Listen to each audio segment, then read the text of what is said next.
Kepala BNN Kota Demak Kabupaten Bandung.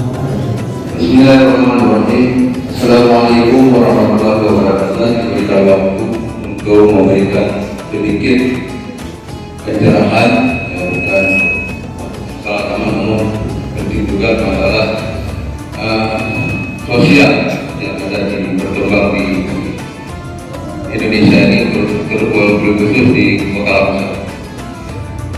Pertama-tama yang sangat luar biasa tentunya peredaran narkoba di Indonesia ini cukup mengkhawatirkan.